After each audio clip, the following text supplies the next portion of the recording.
We are shows what you know. We'll always watch TV. And if you think we can't, we'll watch more and you'll see. That's why the people of the web believe in Jim from Las Vegas and Jacob from Sweden. That's not good. Welcome to Shows What You Know about El Camino, a Breaking Bad movie. At showswhatyouknow.com, we've discussed countless fantastic TV shows these past years, including Better Call Saul, but Breaking Bad ended before we got started, so we never had an episode on it, even though we're two diehard fans. Vince Gilligan brought it back for us, so you know we had to get into it. We're going to do that right now about El Camino. My name is Jacob Burrows. My name is Jim Scampoli, and I am the one who talks. Yes, we're coming in hot. I mean, we have discussed Better Call Saul, which kind of counts, although we kind of fell off in the last season. Not that the show was bad, but I mean, for people that listen to our Sopranos podcast, know sometimes our schedules are a little wacky. Yeah, right. Sometimes our schedule breaks in a bad way. Ooh, I would switch this podcast off if I was listening and I heard that joke, but let's not worry about it. But this worked out where we could be some of the first people. I'm staying up till midnight Pacific time for the launch of El Camino, a Breaking Bad film on Netflix. You're what, 9 hours ahead of me? Over 7 hours ahead, actually. 7 hours. Oh no, sorry, 8. I'm 8 hours. 8 hours. All right, so it's just right in the middle there. So yeah, you had some time to watch it as well. And before, I mean, it may not be the case with this, but with most Netflix things, it's a big deal. Like right now, it's a big deal. But in a week or two, maybe everyone will forget about it. But here we are. We're here to discuss El Camino, a Breaking Bad movie. I guess before we get into it, let me pose the question to you, Jacob, because I did get kind of a sense when I had shared like the link about like just the idea of making this. Yeah. Where was your head at on should we, yes, we could make an epilogue, if you will, to Breaking Bad, but should we? Yes, that's a great question. The answer is yes. Having watched it, the answer is yes. Like, it is true. I even though I loved Breaking Bad, I didn't come into this going like, this is going to be the greatest thing I've ever seen. It's going to be like blow my mind, because Breaking Bad already did that. And whenever something already does that, I'm really like not expecting them to do it again. It's like lightning striking twice, and especially it's a film, it's an epilogue. I will tell you before we get into the details of it that my concluding thought, having watched it all, was that this felt like a gift. Like, we didn't need it. It's not a Christmas gift or a birthday gift. It's just a gift for no particular reason, but a really great one. So I don't think we needed to see what happened after Breaking Bad, but I'm just really glad that we got to, because it's like I was just smiling so genuine. Well, most of the film I'm clutching my head like, because they build the tension great, and we'll get into it, but towards the end credits, I'm just smiling like genuinely, which doesn't happen every day. And granted, there's a lot of nostalgia tied up in it, but having watched it, I think it was a great call to make this. What did you think? I mostly agree. No, I fully agree. But I guess going into it, I was definitely excited, but there was still a thought of like, I don't know, should they be doing this? Sure. I guess it kind of comes down to Vince Gilligan likes to, because it was the same thing when they were doing, or when they announced Better Call Saul. It's like, oh, Jesus, you're going to do what, a prequel now? I mean, that kind of sucks. Yes. but it's great. I mean, it's a great show. I am a little... I'm getting a little dubious on like how long it should keep going, but that's on our Better Call Saul podcast. No need to get into that now. Yeah. But yeah, it's hard to say. I mean, partially because it's so fresh. It's hard to say if it is a lot of the nostalgia. I mean, because there's like a specific moment in general, which we all kind of guessed was going to come. But even though you kind of figured it was going to happen, when it happens in this movie towards the end, it's such a great goosebumps fucking like, I mean, almost teared up, not to be that cliche YouTuber, or just the cliche fan guy, but like they hit that moment, I feel. I'm obviously we'll get into it. I guess we're kind of not doing spoilers yet, but I mean, be aware that spoilers may happen if you haven't watched it yet. Oh, yeah. Well, spoiler alert, you're obviously talking about when he goes to Tibet and becomes a monk, right? Yeah. That's the bit. Mhm. Wink. Yeah, I think we should say like you've if you've clicked this podcast, I think you've already watched it. Like, Yeah. I don't think there's any way that you're going to be listening to a podcast having not seen it because, like you said, it's a Netflix event, which is how they marketed it, I think. So it's like an actual thing that's happening right now, and it will be swiftly forgotten, unfortunately, but it will still exist within the canon of Breaking Bad. And I think we should say there's going to be spoilers from here on out. Is that okay with you? Yeah, that's okay with me. Okay. And I guess after watching it now as well, I think there's a few things, if I could be so bold to try to guess why Vince Gilligan wanted to do this. Because again, not that Jesse Pinkman needed more closure, but I could totally see how, him as the creator, writer, whatever, maybe there was something nagging at him of like, I kind of wish I could explore that a little bit more, because there was always, people would make the joke, like, I mean, if you don't know, I don't know why you're watching this movie, but at the last episode of Breaking Bad, after Walt frees Jesse, we last see him speeding, like he drives through the fence, he's got freedom, he's laughing / crying, like he's so happy. And then a lot of people made the joke like, he probably just got arrested like right down the street. And they kind of addressed that a little bit here, like right at the top. But I did not hear a lot of people say that, so that's dude, good because I heard that joke. Jesus.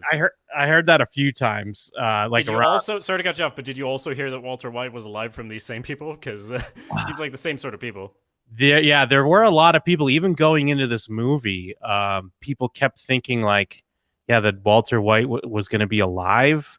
Because even like in the trailer, one of the trailers where it was just showing Jesse like in the car, and you heard like a news radio report about what happened. They're like, how many deaths did they say? How many bodies did they find on the scene? Okay, I guess that means Walt is. It's like, no, Walt's dead. We know he's dead. Jesus. Can you imagine if the point of this movie was to actually show you that Walt was actually alive? That would be horrible. I'd be interested in the specifics of what moments made you think like this is probably what they wanted, or he wanted to follow up on, Vince Gilligan. But for me personally, I did feel that I absolutely felt that this wasn't needed, but the ending of Breaking Bad, like the last couple episodes, we skip over a lot of months, and it's like these horrible things happen to Jesse, and they're not fully explored. And I'm honestly, at the time, I was like, I'm glad this isn't fully explored because this is horrible. Like, I don't want to see Jesse like this.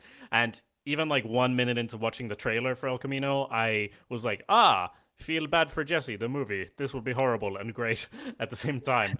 But that said, it's like that didn't feel like it was completely explored. Like him busting through the gates in the last shot, or sorry, the last bit there of his arc in Breaking Bad, it's encapsulates what's going to happen for him in just that one shot, like, because we can see and understand all of it.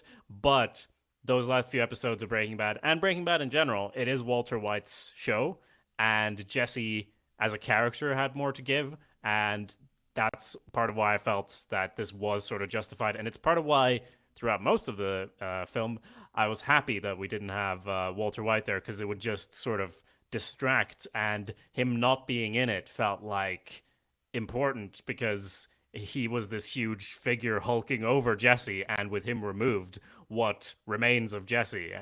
So, and then we did get to see him, so that was cool too. But I also feel like that kind of tied into what I was thinking, that Vince, if you will, wanted to explore it a bit more, because I feel like it is Walter White's story, Breaking Bad. But I mean, obviously, Jesse's a huge part of that. And maybe it's just because seeing the movie now and I'm looking back on it, I'm like, oh, wow, there was a lot left to be explored there that they didn't quite get across in the show. I mean, again, because it's Walt's story, which is fine. Yeah. But so between that, like I just got the impression that was maybe something kind of nagging at him that he wanted to develop a bit more. And of Yeah. course, he wanted to be able to go back and do a basically like a high noon shootout, because for Breaking Bad being touted as a modern day Western over and over again, they never got to do the shootout. And now here we are. We get to do a shootout. I feel like that was number two, maybe like 1A of the reasons that we need to go back and make this here. Yeah, I love that scene too, of course. I mean, how could you not? But it's like you said, it's like it was already like obviously a Western, meetings at high noon, say my name, you're goddamn right. Where's the guns, man? And then it's like, so it's a really thoughtful, deep exploration of Jesse's character and the PTSD that he's facing. But we also need to have this duel like in Back to the Future, because that will make it a true Western. I did love that aspect as well. And I guess my other question, more so, like personally going into this, have you gone back and rewatched any of Breaking Bad? I mean, not in preparation of this. I've certainly seen this. I mean, Breaking Bad is my favorite show, I should probably mention, or it's the show at least that I've said for years is my favorite show, and I still think it's probably true. I haven't watched it in a couple of years. I've rewatched it so many times. It was just one of those shows that I was on the ground floor of. Like, I was watching season 1. I watched the first episode like before the second episode came out, you know? So I was always following along with it. And I wasn't even like, I liked it, but I wasn't like totally into it until like season 2 and so on. And it just got better and better. And I mean, it picked up more and more viewers and became a bigger and bigger thing. And I would rewatch it like between seasons. And after the end of it, I think it all ended and I rewatched all of it with my dad as well, which like we don't necessarily get the chance to do that, especially with a show that long. So it's special in that sense too, because I was just like, he's gonna love this show. I should show it to him. But I haven't seen it in a while, and I've almost felt like, not that that was, it almost felt like a positive coming into this, you know, because you don't have all of that baggage. It's like at the back of your head, and so they can pull at certain strings the way they want to, if that makes sense.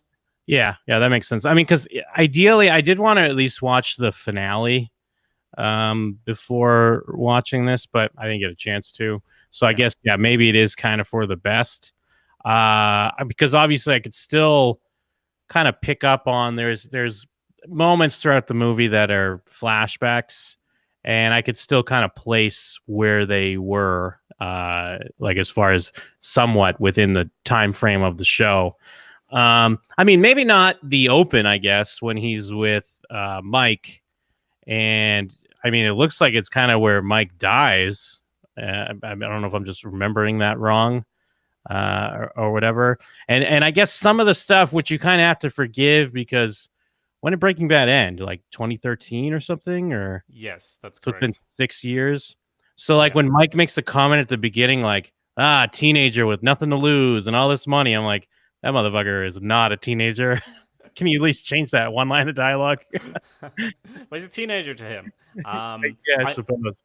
I think I managed to place that scene too. I think because they're talking about how they're out and what are you going to do with your part of the money. I think it's before they go to Walt after the train job and go, all right, we're just going to sell it instead of cooking it, which is what Walter wanted to do. And then he got, handcuffed to a radiator and, scienced his way out of that and so on, and hid the whatever, all of that stuff. So I think that's when they're deciding that, because they do come to Walter as a unified front saying, look, this is what we're doing. Yeah. And the other thing with, and again, this might be because, I mean, we host the Sopranos podcast. We're still in the midst of going through that show. We're getting towards the end, but for the past 2 years, basically, I've been watching Sopranos. Yeah. So some of the Breaking Bad stuff doesn't gel as well, at least where my mindset's at. It's more like the characters like Mike. Like Mike, and then the vacuum guy, which pops up in this episode. And even to extent, like there's Breaking Bad always has varying degrees of these disciplined guys that work day jobs, but they're also criminal masterminds, But I'm all, like, I guess from watching Sopranos, where everyone's kind of a piece of shit, and that feels way more realistic to me. That, like, even going back to someone like Gus or whatever, like Gus is super disciplined and can work a day job, even though he's a criminal mastermind. And this guy can sell vacuums and not say fuck dealing with this dumb lady because I just got like 250,000 in cash, or be such a stickler for the details. Like it is a great Breaking Bad thing, and I'm not blaming the show, I'm blaming myself. And I guess watching Sopranos, where I want my my villains to be like kind of criminal masterminds, but they're also such shit people that they could never be disciplined enough to handle a job at the same time. They'd be like, fuck this. Why am I doing this bullshit? Yeah. And I mean, from watching The Sopranos, it just kind of works out anyway. Like, no one really can, like, you could be a criminal mastermind and, like, everyone knows and you're just not going to be arrested. It's going to be fine.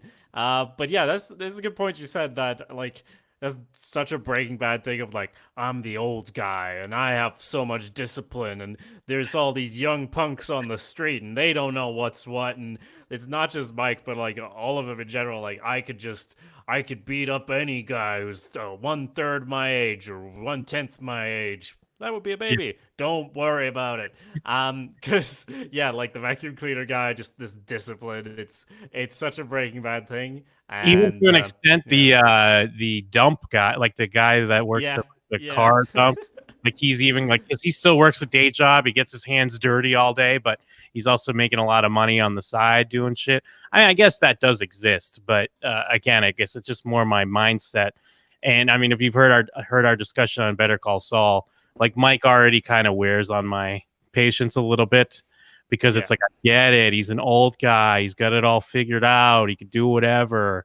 And that's why I kind of love that Walt kills his ass. Like yeah, but I think in Better Call Saul, just because those are the bits. I mean, we get into it in our Better Call Saul podcast, which is called "It's All Good, Man." Yeah. But yeah, no, it's a lot of time to like build a thing that we already know is going to blow up later, like the lab and things like that. And so the meticulous, methodical, like, let's watch him do his job. But we know it's not going to surmount to anything. Like, we know what happens to these characters in the end. And I mean, that is an obvious there's an obvious benefit for El Camino because it's like, I don't know what's going to happen, even though I kind of know, because I assume Jesse's going to get away. I don't think Vince Gilligan's like, right, 10 years later, we're going to celebrate. We're going to celebrate Breaking Bad by finally killing Jesse like everyone wanted all along.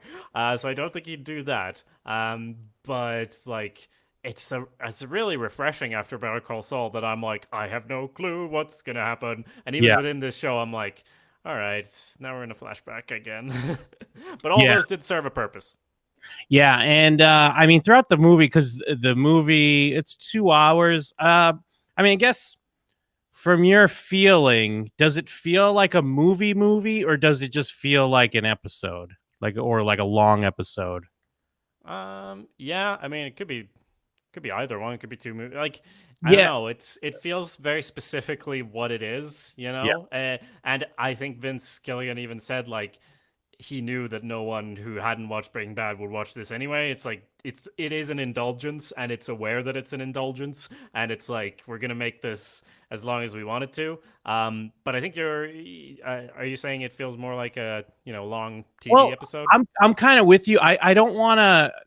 I guess I kind of, my own question here, I'm riding the fence because I could see it both ways. Because I do feel like in a lot of ways, even though Breaking Bad's a very cinematic show and they're always very, fun and creative with the camera angles and the shots and stuff like that, I feel like this does feel a little bit more elevated. So it does kind of feel more like a film, but I guess maybe plot wise, it does kind of stick it right into like a long episode. It's just the extra letterboxing, Jim. It's tricking you. It is a beautiful looking film, though, and I think they obviously were always pretty stressed making Breaking Bad because even though it's a fantastic looking show, it's like they were on a tight schedule, and that's also part of what I meant as an indulgence. It's like we're gonna take our time. We're gonna make a thing that we want to make, and everyone wants us to, so we have money and we're not stressed. No one even knows we're making it, so it's not like there's a tight deadline.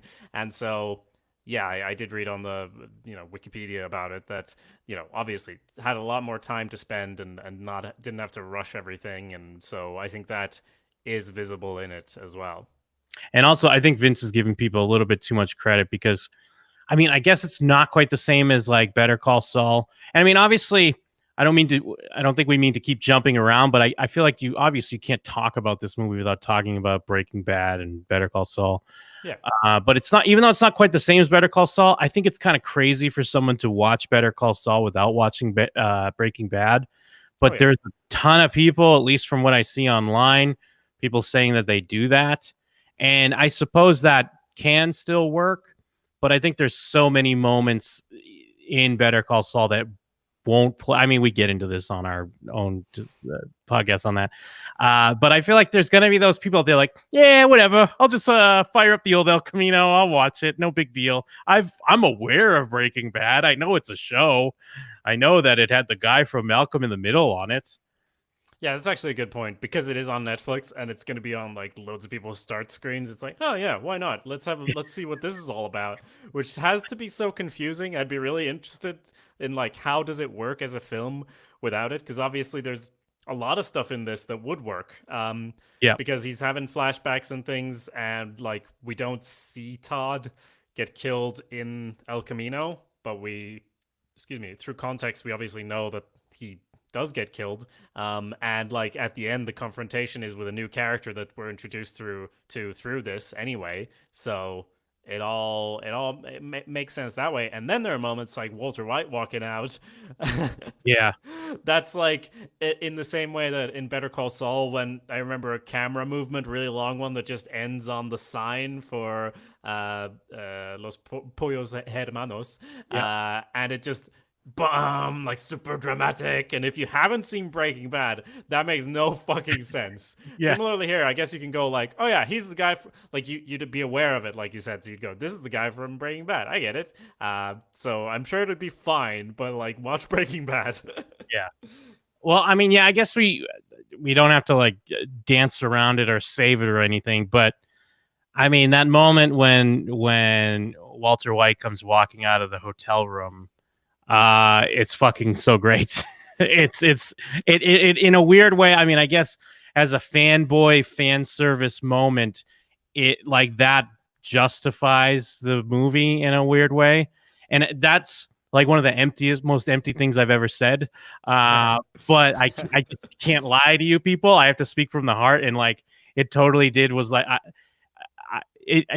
bought it hook, line, and sinker, even though the cynical side of me that will always be like, let the thing be the thing. Let Breaking Bad be over. Stop making new Star Wars movies or whatever. But then when Walter White walks out and it's that tracking shot of them both walking down the hallway and it's Walt and Jesse like in their heyday when they were friends, I'm fucking so excited, getting goosebumps, almost fucking tearing up. Because we have displaced emotions these days and we can only react to our media and our movies and TV shows. But hell, I'm going to admit it and I'm going to embrace it. Yeah. Okay. Yeah. So the moment where he walks out is obviously really cool, but I was still kind of like struggling against that. I was like, is this really gonna, like, do you need to shove this in here? Can't this be Jesse's thing? And then they have the scene and I'm like, makes perfect sense why you would have this here. Of course you would, and why wouldn't you? There's a great transition into that as well, where he blows up the place, the welding place, and then he's like in water in darkness, and you think like maybe this is when he's a captive, or what's going on? No, he has hair. Wait, is this after? And then he's talking to someone on the phone about how he misses them. And it's like, no, this has to be before. And then Walter White's there and you're like, oh my God. Yeah. And well, because that's the other thing too, like, I mean, I know, like, obviously the whole thing with Breaking Bad is that, Walt is the villain. He becomes a villain throughout the show, and especially towards the end. But I still remember, like, being so annoyed at Jesse, like when he's trying to like take him down and he's fucking working with Hank and doing all this shit. So in a weird way, when he's like captive, since we don't get into it too much in the show, I'm like, yeah, that's what you get, bro. Like, what the fuck? You should have been loyal. So seeing this, like, obviously I feel more for him, but it's so great just seeing them together again. And yeah, I mean, obviously it puts it. This is right after they were stuck out in the desert or whatever, with the Winnebago.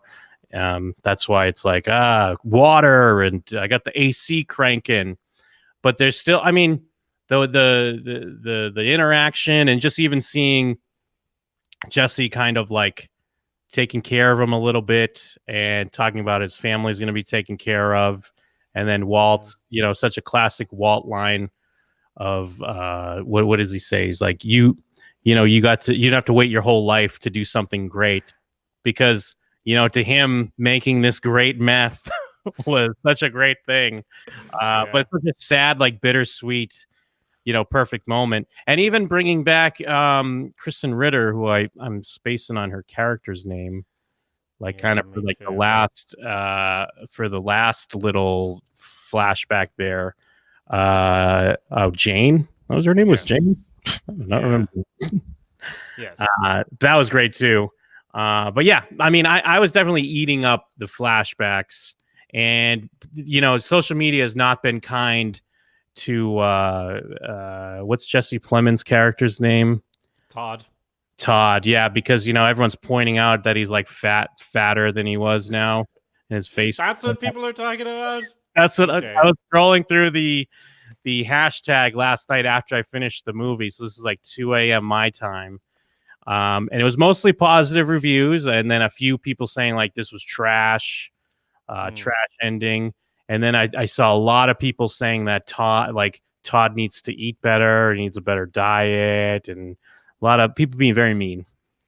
Todd needs a better interior decorator. Don't you be talking about his diet. That's fat shaming. Yes. And besides that, I mean, that wasn't my thought. My thought was, I hate Todd so goddamn much. And I'm so sad that he died in Breaking Bad, because I want to see him die in this. He's treating Jesse like a pet throughout, and he's such an interesting character, obviously, in Breaking Bad, because he's obviously like a psychopath. There's some piece of him missing, but not in a vindictive way. And so the way he treats people and the things he's interested in are so strange. Like when we get to see his home and he has a chair that's like a scorpion, and I'm like, what the fuck is this chair? And then he has all this like weird interior decorating, and he said like he wanted to make it like an Easter egg. And I'm like, Vince, this is great, and also very disturbing and strange. And I swear, when we see the dead body, it doesn't take me as long as Jesse. I'm just like, oh yeah, she saw something she shouldn't have seen, so he killed her. And he's like, I don't really want to talk about it. Yeah, it's a shame, but like there's something missing in him, and the portrayal is just so great. And talking to Jesse and like leaving Jesse so he does have access to a gun, not even giving him the respect of thinking that he might rebel, and then like bribing him with pizza, and it's all disgusting. And really good stuff from Jesse. Yeah, very Reek and very Ramsey and Reek, Ramsey Bolton, and whatever Reek's real name was, I forget. Theon. Yeah, Theon. Your favorite character, remember? Yeah, he was one of my favorite characters in the last season. And I like that the movie, I mean, because obviously it's a continuation, so they don't have to get into it, but they don't even show, like, they don't give you that out of having him. Like we know that Todd is like crazy piece of shit and abuses Jesse or whatever, but they don't like show that. And I kind of like that, because I even think when he's bribing him with the pizza, that then when he gets the gun, like, in another show with some other, that version of that character would then like hit him with it and be like, you're not even getting pizza, or something stupid like that, to really like put an exclamation point on it. But yeah, I like the way they handle that. And I mean, I know this is obviously my stupid brain, but I was like concerned at the beginning that maybe he was going to rape him or something. Like, I don't know what this weirdo is going to do when he's like, hey, it's just us all weekend. And Jesse's like making like sad despair faces. I'm like, all right, are they going to go here with this? There's no way they're going to go here. And thankfully they didn't. Yeah. Jesse wouldn't do that, because that's not how his brain works. But like in my head canon, and I swear it's not something I want in there, but I always assumed that one of those other Nazi guys did assault Jesse in Yeah. that cage. That was always an assumption because of how they were and how he was treated and how we only saw snippets and how horrible everything was. So I really don't like having that in my brain, but it is. Yeah, yeah, absolutely. And then they like I like the it's very Breaking Bad to I mean there's like basically it's like multiple segments throughout this movie where it's just about amping up the tension where we seem like we have a release like where they're going to get rid of the car, but of course like right at the moment as they're about to get rid of it, the LoJack's activated and police are on their way. What are we going to do? And it was great seeing Badger and Skinny Pete and like how they really ride or die for Jesse. And Skinny gets that great moment where he says like you're my hero. It's like kind of aw, that's great. Did he And try to shoot? No, it was Badger that tried to shoot him with a crossbow, right? yeah, yeah, I think so. Yeah, I just wrote in my notes, Badger and Slim Pete are angels. They're my good boys. They're Yeah. just so good in this. And I'm like, they have a nice TV. Like, wait, when did they get the money? I guess, did Walter give them money or did they just have that from previous drug trading? I don't really remember. Yeah, I mean, I guess they kind of like because they were connected enough between with Jesse and all the stuff they were doing, Yeah. and it's not like they would then be like living high on the high. Because I mean, there was at one point when Jesse had tons of money. Remember, he was just throwing it out windows and shit. Yeah. And they had. I do want to point out not only their dope TV, but those dope like theater seats that they had. They like kind of lit up and they like rocked and moved. Those were awesome. Yeah. So anyway, seeing them was great. I think there was a trailer where like Slim Pete's being interviewed by DEA or something, right? And that wasn't Yeah. in the film. That's an interesting way of doing that, right? Yeah, that was very cool because it's kind of like I almost was wondering if it was going to be in the movie because the way his plan is, like that does happen. But yeah, it's fine because obviously this is Jesse's thing. But yeah, like we build up tension there, and then of course we get him tearing the apartment apart, looking for the money, and then of course right when he finds it, the police are there, or what we think of the police, and then we get to build from that. And there's that great shot with the gun coming out of the darkness when he's hiding like, behind the mattress or whatever. So then it feels like then we get tension, and then we flip that on its side. Like just a lot of different, build, release, which is, Breaking Bad was always great at that. The guy that plays, what's the character's name? Neil. He's kind of like the main one that Jesse has like the shootout with. Yeah. I'm loving that guy because he's on the Righteous Gemstones, which if you're not watching the Righteous Gemstones, watch the Righteous Gemstones. And this guy does play a classic kind of, hillbilly genius or hillbilly idiot, if you will. Okay. But I just want to call it out because he's on the Righteous Gemstones and I dig him. It was a little much for me, the explosion and the tie-in, but I guess it made sense. Like the tie-in? Just tying it in to like give Jesse another target, if you will, for revenge, because it's like, oh well, all the guys are dead, so we need something. Like it all makes sense. It makes sense that they would, if shit went down, they would know that Todd keeps money and they'd want a jacket or whatever. But it just felt a little too like I don't want to say convenient, but it's like, oh, okay, here's a way to tie it back in with Jesse's story and give him some sort of like catharsis. And then the explosion to me was maybe a bit too much. Like, all right, then he has to blow it up. Yeah, I mean, I just wrote, thank God they gave him someone to get revenge on. So that obviously didn't happen for me. I was just like, fuck yeah, shootout, let's do this. Because there's a lot of, like you said, the tension building and whatnot. But it's like whatever happens, everything is still kind of terrible for Jesse. So Yeah. I was, even though it's a pretty basic urge, the urge for revenge, and Breaking Bad as a show kind of explored what happens when you follow those types of basic urges of like, I want revenge, I want money, I want power, and shows that it's not all it's cracked up to be. And yet I'm still just thrilled that he gets to shoot some people. Yeah, very So it's like balancing that of like, because that was always the interesting thing with Breaking Bad. Like some people sticking with Walt to the end, like I still love him, he's so great, or hating Walter from pretty early on, but they still thinking it's an interesting show and all of that stuff. So it's something needed to blow up, Jim. I get what you're yeah. saying, but I was just like, something's got to blow up. Yeah, it just felt like I don't know, where they're like, hey, we can do a big explosion now, let's fucking do the thing. Because it was almost like there was already Jesse's on the run. He's gotta lay low. I do like that. I believe Jesse when he walks into the room and he gives the guy an out, where Yeah. he gives the guy an opportunity, like, what is it, $1,800 or whatever. It's nothing at this point. Just hand him $1,800, be on your way. Salut, good for you. I mean, obviously he kind of knows that's not what's going to happen, but I feel like I still believe him that shit was there. But at the end, so then he, they're fucking a big shootout's going on. You hear all these gunshots.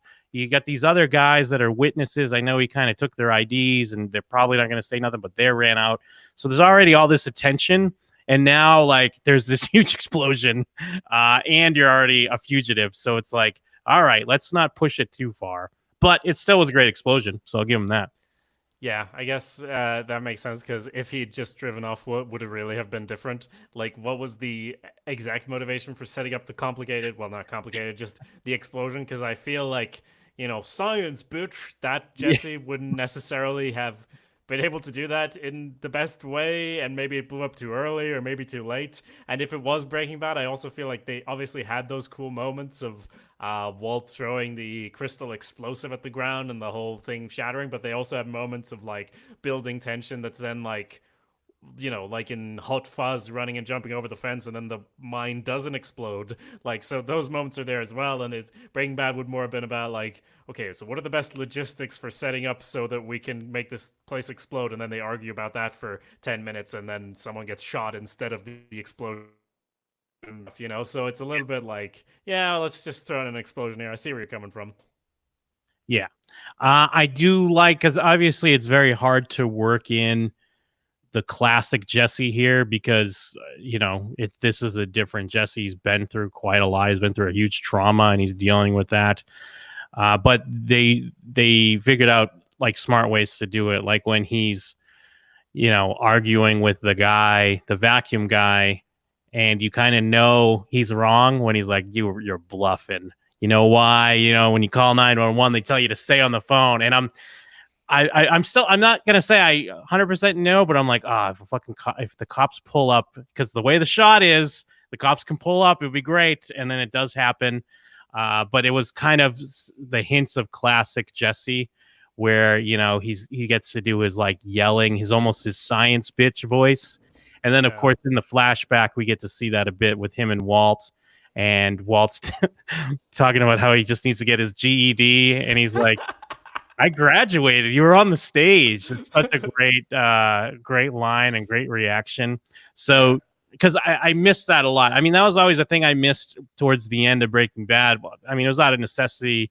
This is the way the story went, and the way the characters went, that you couldn't have Walt and Jesse be buddy anymore. But I missed that a lot. So it was really great to see that. Yeah, and just I thought when he was waving the phone, because he's saying like, and if you do hang up, they call you back, and I thought it was gonna ring. So on the same sort of page. But it is great that it's obviously not a bluff. But yeah, it's an interesting back and forth there, because I was kind of like, do you really need this guy? Like, you could just drive, right? Like, just drive. Or it's not that I thought that he didn't need him, but I thought the film would be a little bit more about him like on the road getting away from all this, seeing what happens after Breaking Bad, rather than literally like the next 48 hours or whatever it might be. Mhm. So I was kind of rooting like, don't go. We've already seen what happens with the vacuum guy, with Saul and Walter. I was more like, yeah, just kind of get out of there and you'll be fine. But the ending of the film proved me wrong in a way, because it's like, yeah, you need your social security number, you need Yeah. your whole background, or else they're just gonna find you again. Yeah, for sure. And like back to kind of what I was talking about, the way they kept building the build and release, because it was the same thing where they would set up, okay, here's the easy out. Like, here's the guy. He's already got, he can give him all his money. But of course, this guy's a stickler for the details, and not even 18. If you're 1,800 short, even that's not going to be good enough.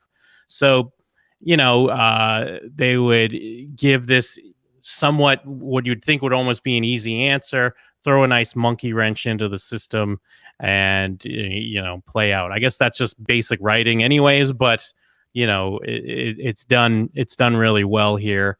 Now, as for like the Jesse, I mean, this is like, again, my stupid brain, like at the end when it's like the note, I'm like, ooh, it's a note to Saul, and we're gonna see it on Better Call Saul. They're gonna pay that off later. And I mean, like, it's such a dumb, and even when I'm thinking it, I know it's a stupid idea in the moment. And I'm like, oh yeah, it's for Brock, of course. Of course it is. Yeah, I'm also though like, what the fuck did he write in that? Because what do you write? Yeah. Sorry, I got your mom killed. He can't even send him any money. So, or like, it's just like, sorry about that. But like, I know you're gonna get better, and I don't know what to do at that point. In my letter writing career, so I'm not sure. The only, like, Alaska makes sense and all, but I kind of hated that it was just like Mike told him once, go to Alaska, so he's just like, well, that's where I'll go. Like, go to Alaska.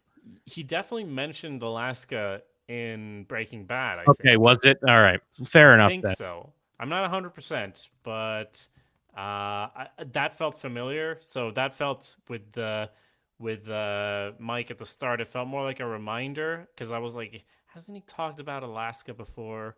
I don't know. Yeah, I mean, I guess now that you mention it, that does sound familiar. Yes. So episode 12 of season 5 has something about Alaska, at least. I was just trying to find it really quick there. Yeah. Why was Jesse certain? Okay, yeah. So this is an old thing. Yeah. All right, good. So this is actually, they're talking about Alaska. So I just wanted to check to make sure. Yeah, that was a thing in the previous seasons. All right, yeah, fair enough. If it's more of a reminder, even if it's kind of the seedling that set up that thought in the show, like, I mean, they're very good at, Vince Gilligan and the gang. They're good at doing retcons or whatever that make complete sense. So yeah, I'll give it to him. I think maybe it's like when he's originally going to get disappeared, and it's like, where would you go or whatever? And he's like, I kind of would like Alaska. Yeah. Anyway, that's all irrelevant. I thought it was a great twist when we found out they weren't police. I didn't have the slightest suspicion before then. And, compared to, say, the phone waving, we knew the cops were pulling up. But here, I was like, oh shit, can you kind of know it immediately, because they break character as soon as he gives up, and they're like, what the fuck are we gonna do now? Yeah. And so you're like, oh shit, they're not. And then I started thinking, they're like, I wasn't super surprised when it was like they had some connection to Todd's crew, because that was my first thought. Not that they were random con guys, that they were there to sort of clean up or pick up stuff. But yeah, so that, what did you think of that moment? And no, I think standoff in general where he gave up. Yeah, no, I agree. I didn't quite see that coming. It makes complete sense when it happens too, because it's like they should have known that the police search didn't do like the way like I was even thinking like these cops would think that just the previous cops did this, like the way the place was complete, because they're like, wow, they really tore this place up. So it made more sense that they were just, kind of dummies. Like basically in Jesse's shoes looking for the money. And yeah, the standoff was all great. And I initially did think like, oh, here we go. So now he's going to get caught, and we'll travel. This is the thread we'll see play out here. Yeah. So yeah, I And enjoyed. it's really, really brutal as well, having him captured and realizing that it's not the police. And Yes. like having him a sock shoved in his mouth or whatever, and him biting them, and then he does talk his way out of it. But even that feels like a hollow victory, because obviously everything he's been through, and he finds out one of them was the guy who like made him run back and forth and test the welding thing or whatever. To be fair, it looks very different. Don't mind it. Like it makes perfect sense that he would not recognize him. But yeah, that's so rough, because it's like an hour into the film, and you're thinking at that point that the worst thing that can happen is that he's going to be caught by the police. And even that is like they say on the news, it's not like, is he a suspect? Yeah, kind of, but like he didn't murder any of those people, and he was held captive, but he had come forward previously and like given all this testimony and stuff. So like it's already, he's already like been on the side of the law and then got fucked over for it, basically. But then it turns out, no, it could actually get a lot worse than that. Again, the thing you thought you escaped forever might actually be back. And part of you kind of goes, it would make sense for him to turn himself in. Like, logically, his parents kind of make sense in that sense, and he could maybe even reclaim his life. But just the idea of getting out of one cage and then stepping into another has to be so gross to him, because they do a great job of showing how everything in the world is he's walking through the world with like a dreamlike sense of everything being really strange, because he hasn't been out in the real world for so long, and just being able to interact with it in a proper way, and seeing the bits, like you mentioned, the bits of old school Jesse coming back and shining through that is really great too. So yeah, it's just it's a gift. Like I said, it's something that we didn't need to see this, but I'm really glad we saw it. Like you said, the gunshot's great. When he's coming out of the darkness, surprise as well. But it's also like there's some classic Breaking Bad shots. They didn't do too many time lapses, but like say the shot from above when he's searching the apartment, it's like, this is the most Breaking Bad shot I've ever seen. That was great. Yeah, I mean, and Aaron Paul in general, like, I mean, he carries this movie. He really fucking runs with it, and like in his own way justifies the movie existing.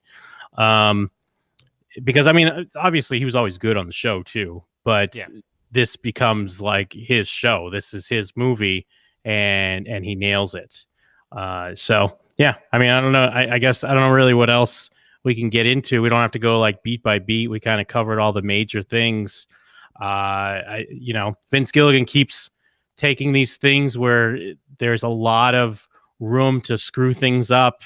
But I feel like he's a smart guy, and if he's got a passion to tell a story, it's going to be great. You got to trust in Vince. Yeah. And I think I read an article where Aaron Paul said when he was contacted by Vince, like to check whether he was interested, his obvious answer was, of course, like, yeah, like whatever you say, man. Like you can do, like, give me. I'd be happy to go back, explore whatever, of course, because obviously it's his big role that gave him, that made people recognize him for. But also just working with someone like Vince Gilligan and trusting him implicitly. It's the same trust I have for him as a viewer. That like when I saw this, like we were saying, another creator, it might be like, do we really need this? Ooh, it's probably not going to be that great. But then it's like, it's Vince Gilligan writing and directing it. It's not going to, like, he's doing that for a reason. So, sorry makes sense. No problem. I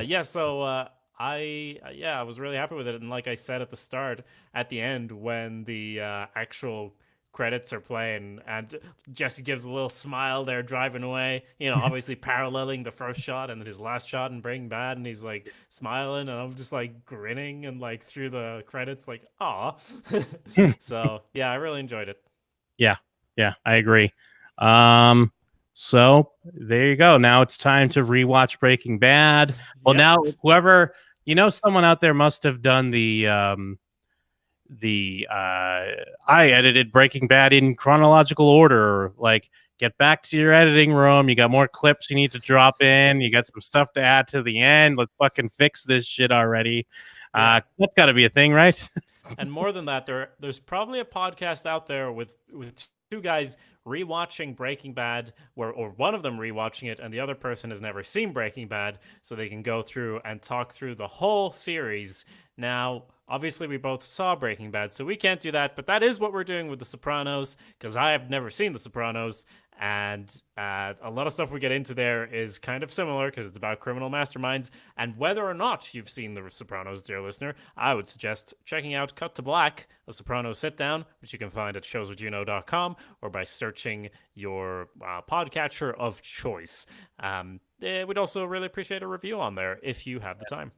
Yeah, I mean, we'll be in the same boat next year around this time. I mean, because we'll be done with Sopranos by then, I mean, God willing. But I mean, Sopranos is going the route where they have a movie coming out. This is going to be a prequel film, so we'll see how that stacks up and if it justifies its own existence. If David Chase comes through, much like Vince Gilligan did here. And I guess we don't really have a saying, do we? No. I was going to say, if you had differing thoughts on El Camino, or if you want to share any kind of thoughts on the show or the film, do send us an email to showswhatyouknow@gmail.com. We can include your comments, I suppose, next time we get into Better Call Saul, which will be a bit. This also, I swear, before they even announced El Camino, I was like, isn't it time Better Call Saul came back? Like, it's been a while, right? And then there's like Breaking Bad film, and I'm like, oh, all right, this makes sense. So anyway, I do look forward to getting back into Better Call Saul all the same on our podcast, It's All Good Man. Even though, like you said, we didn't actually do an episode on the last few episodes because scheduling issues, but still, I'm interested to see where they take that, and especially if they do move beyond the end of Breaking Bad, because obviously Better Call Saul is a prequel, but it also includes bits from after Breaking Bad. So like you said, it's back to the editing table for every time there's a new episode for whoever's doing the chronological edit. Yeah, so thanks everyone. Thanks, guys.